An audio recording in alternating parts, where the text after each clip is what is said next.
Lakshmipeta market committee ఇప్పుడే ప్రమాణ స్వీకారం చేసిన నూతన అధ్యక్షులు అక్కల వెంకటేశ్వర గారికి, అదేవిధంగా వైస్ చైర్మన్ రాజేష్ గారికి, మిగతా పాలకవర్గ సభ్యులు డైరెక్టర్లు అందరికీ అభినందనలు, శుభాభినందనలు తెలియజేస్తున్నా.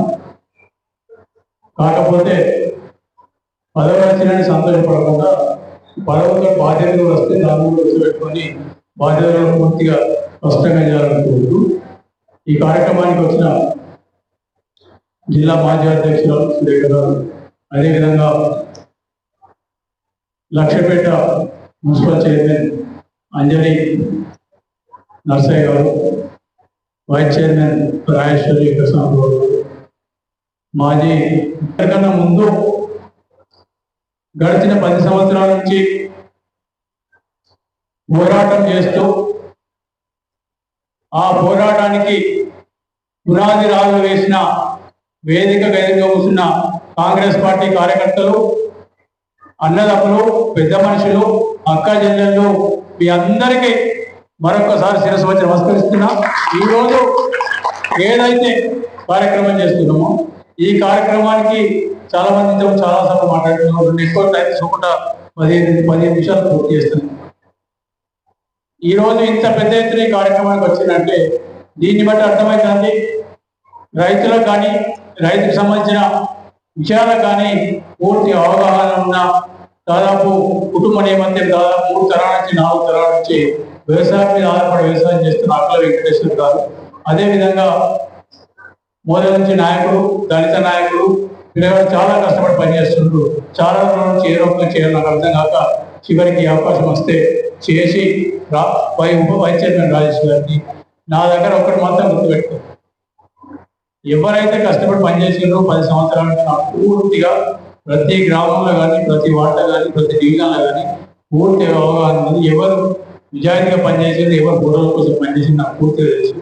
ఎవరైతే నిజాయితీగా పనిచేసినారో ఇక్కడ కూర్చున్న లాస్ట్ వరుసలో కూర్చున్నా కూడా వాళ్ళకి అవకాశం వస్తే వాళ్ళ తీసుకొచ్చి ముందర కూర్చోబెట్టి తప్పితే అటువంటి పరిస్థితి లేదు. ఖచ్చితంగా ప్రతి ఒక్కరికి వస్తుంది.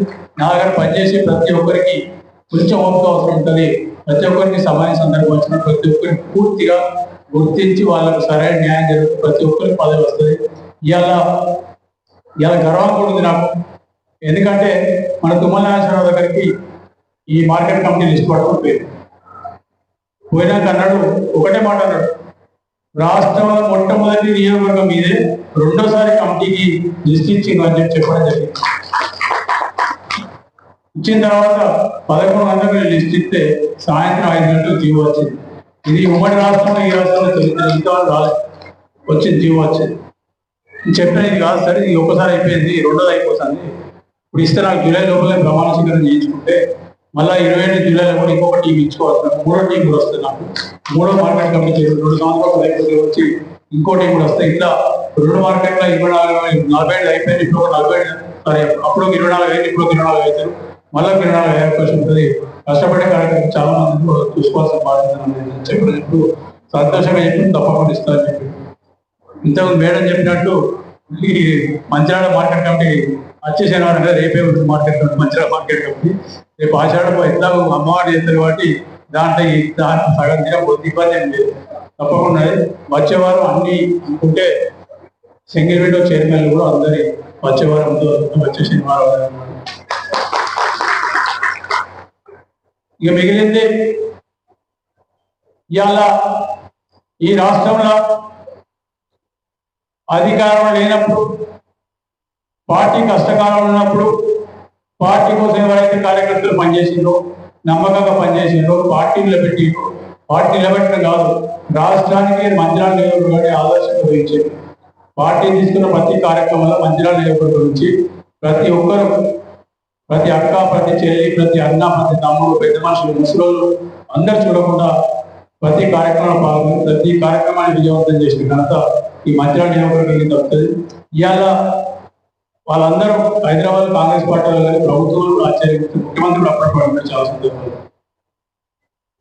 సరే అపోజిషన్ ఉన్నప్పుడు పార్టీని గట్టిగా చేసి మళ్ళీ ఇప్పుడు ప్రభుత్వం వచ్చినప్పుడు మళ్ళీ నిలబట్టుకుపోతాను, అన్ని నిలబట్టుకుని అన్ని నిరాకరణ చేస్తుండ్రు, అన్ని కార్యక్రమాలు చేస్తుండ్రు అని చెప్పి అర్థం జరిగింది.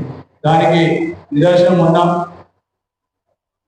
డిప్యూటీ సీఎం గారు పట్టి కుమార్ గారు, డిప్యూటీ శ్రీరావు గారు, మిత్రుడు లక్ష్మణ్ గారు, అదేవిధంగా పున్న ప్రభావ్ గారు వీళ్ళందరూ వచ్చినప్పుడు గట్టిగా చెప్పిండు కదా, కూడని చెప్పిండు. ఈయనే గెలుస్తారన్న నమ్మకంతో 2 ఏళ్ళ నుంచి మొత్తం ప్రణాళికలు తయారు చేసుకుంటూ ఇక్కడ ఏ కార్యక్రమం, ఇక్కడ ఏ వాస్తవం ఉంది, ఏ అభివృద్ధి అవసరం చేసుకుంటూ చెప్పి అది వాస్తవం. నేను 2019 ఓడిపోయిన తర్వాత నేను ఒకటే కార్యక్రమం తీసుకుంటే ఖచ్చితంగా నేను గెలవాలని నమ్మకం ప్రజల కోసం నేను గెలవాలి. గెలిచిన తర్వాత ఏం చేయాలని ఒక నిర్ణయం తీసుకొని దాని ప్రకారం ప్రణాళిక ప్రకారం ఒకటి తర్వాత చేసుకుంటున్నాను. దాంట్లో భాగంగానే ఎన్నికల ముందు నేను 4 వాగ్దానాలు చేసిన, పెద్ద వాగ్దానం. మిగతా చాలా చేసిన.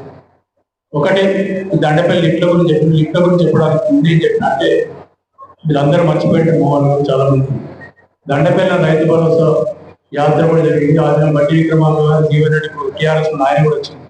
వాళ్ళందరూ వచ్చిన సందర్భాలు చెప్పిన అదే కరీంనగర్ జిల్లా నాయకులు నాకు కొంచెం గొడవ అడ్మిట్ కాదు. నేను అన్నా, నీరు మన ప్రాంతం అంతా మారిపోతుంది, నీరు పోయింది, కరీంనగర్ పట్టుకుపోతాను అని చెప్పి అతను ఆ సందర్భంగా మాట్లాడిన సందర్భం ఉన్నది. తప్పకుండా అతను వాళ్ళు కూడా చెప్పారు, నేను కూడా చెప్పాను. దానికి అనుకూలంగానే ఈ 4 లిఫ్ట్లు, గొర్రె ఒక లిఫ్టు. ఎందుకంటే గొర్రె లిఫ్టు గోదావరి ప్రాంతంలో దాదాపు 16 గ్రామాలు ఉంటాయి. మన ఇళ్ళలో కూడా 12 గ్రామాలు ఉంటాయి. అక్కడ 45 గ్రామాలు ఉంటాయి. కడెం నీళ్ళు, గూడెం నీళ్ళు కానీ వాళ్ళకి నీళ్ళు వస్తాయి. ఈ 12 గ్రామాలు మన కాన్స్టిట్యూన్సీలో గొర్రె కాడికి మొదలు పెడితే లాస్ట్ గూడెం 12 గ్రామాలకు నీళ్ళ పరిస్థితి. అందుకోసం చెప్పిన ఒకసారి అవకాశం ఇచ్చినట్టు గెలిపిస్తే ఖచ్చితంగా ఈ నియోజకవర్గంలో ప్రతి కుటుంబం నీళ్ళు ఇచ్చే బాధ్యత తీసుకున్నా చెప్పిన. ఆ కార్యక్రమం శాంక్షన్ అయిపోయింది, టెండర్లు కూడా అయిపోయింది. వర్క్ మొదలు పెడతారు. వచ్చే పునాస కాదు, వచ్చే రబ్బీ వరకు, ఈ వచ్చే రబ్బీ కాకుండా మళ్ళీ వచ్చే రబ్బీ అంటే 27 తర్వాత వచ్చే రబ్బీకి ఖచ్చితంగా పూర్తి అవుతుంది. ఎవరైనా ఇబ్బంది పడితే 15 నిమిషాలకు అర్థం చేస్తానా, గాయగా చెప్పారు అందరికి పోయి కూడా ఇబ్బంది ఇక చేయడం జరిగింది, తీసుకొచ్చిన.